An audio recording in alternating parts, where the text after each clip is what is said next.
Assalamualaikum warahmatullahi wabarakatuh. Alhamdulillahi rabbil alamin. Wassalatu wassalamu ala asyrafil anbiya wal mursalin wa ala alihi wa sahbihi ajma'in. Langsung saja teman-teman, kami dari tim kitab JP3M ingin mengupas tentang bagaimana cara memakai mukena yang benar menurut dengan kaidah madhab Syafi'iyah. Dalam madhab Syafi'i, aurat perempuan dalam sholat adalah seluruh badan kecuali kedua telapak tangan dan wajah. Yang mana kita tahu bahwa wajah batasannya adalah dari arah menyamping seperti ini, dari mulai telinga satu ke telinga yang lain. Kemudian untuk atas dari mulai tumbuhnya rambut kepala sampai dagu. Ingat, dagu termasuk batas wajah. Dan ada satu kaidah dalam madhab Syafi'iyah, yaitu menyempurnakan perkara yang wajib maka hukumnya wajib. Sehingga cara memakai mukena yang benar seperti yang kalian lihat saat ini, yaitu adalah dengan menutup rambut-rambut kepala, rambut-rambut bayi yang ada di ujung-ujung sini itu.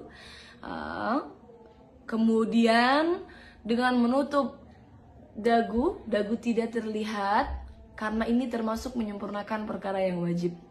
Dan juga pastikan rambut tidak ada yang keluar. Bagaimana kalau rambutnya banyak kecil-kecil di muka? Maka tentunya itu adalah rambut muka, bukan rambut kepala. Yang wajib ditutup adalah rambut kepala. Selesai pembahasan tentang wajah, mana yang boleh kita buka, kemudian kita akan masuk ke pembahasan tangan. Dan untuk tangan, seperti yang kita tahu, yang dimaksud dari kedua telapak tangan yang tidak termasuk dalam aurat perempuan dalam sholat adalah pergelangan tangan. Jadi sampai batas ini, batas pergelangan tangan. Yang tidak termasuk aurat adalah baik batin tangan ataupun punggung tangan. Ini semua tidak termasuk aurat. Tapi yang perlu panjenengan ingat, karena batasnya adalah di sini, pergelangan tangan, maka menutup sedikit bagian daripada pergelangan tangan hukumnya adalah wajib. Karena sesuai dengan kaidah yang tadi sudah kita bahas, yaitu adalah menyempurnakan perkara yang wajib, hukumnya adalah wajib. Sehingga teman-teman untuk menutup harus seperti ini. Nah, mohon maaf ini mukena saya agak seret. Nah, seperti ini. Menutup sedikit daripada pergelangan tangan. Ingat, punggung tangan dan juga telapak tangan ini bukan termasuk bagian dari aurat. Sehingga tidak masalah bila mana punggung tangan terbuka seperti ini. Ini bukan termasuk bagian daripada aurat dalam sholat wanita. Kemudian yang perlu kita bahas selanjutnya adalah benda yang digunakan untuk menutupi aurat atau baju yang digunakan untuk menutupi aurat. Yang digunakan untuk menutupi aurat adalah sesuatu yang bisa menutup warna kulit dalam majelis berbincang-bincang, dalam majelis takhotub. Maka bagaimana batasannya? Apakah nerawang atau tidak? Itu batasannya adalah bila dilihat dalam majelis berbincang-bincang, seperti mungkin dengan jarak saya berbincang dengan teman saya, seberapa ngurufnya, seberapa biasanya, kok terlihat warna kulitnya, maka berarti belum mencukupi. Tapi kalau tidak terlihat warna kulitnya, maka sudah bisa dikatakan mencukupi. Seperti halnya mungkin mukena yang ada bordirnya, kemudian bordirnya ini agak sedikit menimbulkan bulat-bulat atau bolong-bolong kecil, maka bila mana tidak sampai memperlihatkan warna kulit dalam jarak majelis berbincang-bincang, ini tentunya tidak masalah atau tidak mengganggu keabsahan sholatnya. Dalam artian mukenanya tetap bisa dipakai untuk menutupi aurat dalam sholat. Kemudian yang perlu kita bahas lagi dalam hal menutup aurat dalam sholat adalah hal-hal yang sering terlewatkan.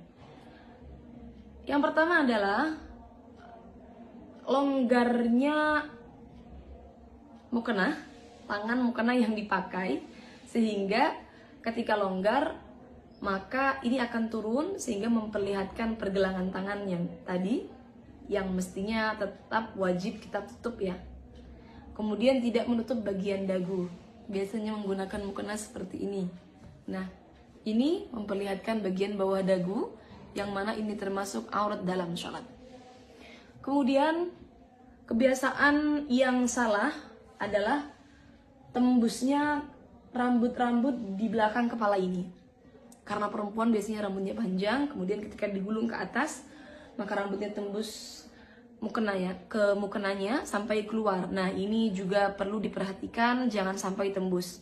Teman-teman bisa mengatasi dengan mungkin menggunakan tutup atau ini ikat yang sampai menutup bagian belakang, atau dengan menggunakan tutup lagi di luar mukenanya.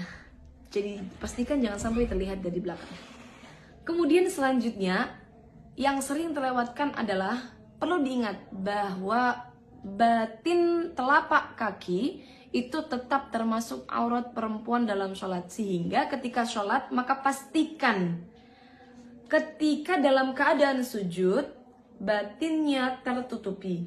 Ketika dalam keadaan ruku maka bagian kakinya sudah tertutupi. Jangan sampai cingkrang mukenanya. Dari seluruh keterangan yang sudah saya sampaikan tadi, yang mana diambil dari beberapa kitab bermadhab Syafi'i, maka bisa disimpulkan bahwa mukena yang paling aman untuk perempuan dalam madhab Syafi'i adalah mukena terusan. Memakai mukena terusan seperti yang saya pakai seperti ini. Kenapa? Karena ini akan menutupi aurat perempuan dari arah-arah yang wajib ditutup, yaitu dari arah atas, samping, dan juga menutup bagian bawah telapak kaki. Karena telapak kaki termasuk dalam aurat wanita. Untuk teman-teman yang menggunakan mukena potongan, maka pastikan bagian leher tidak terlihat dari arah samping.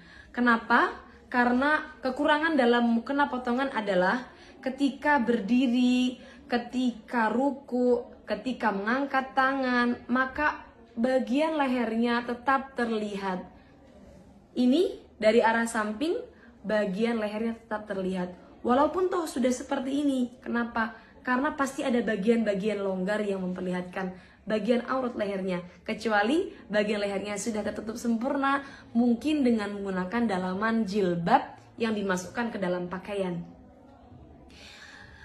Sekian dari kami, kurang lebihnya mohon maaf. Wassalamualaikum warahmatullahi wabarakatuh.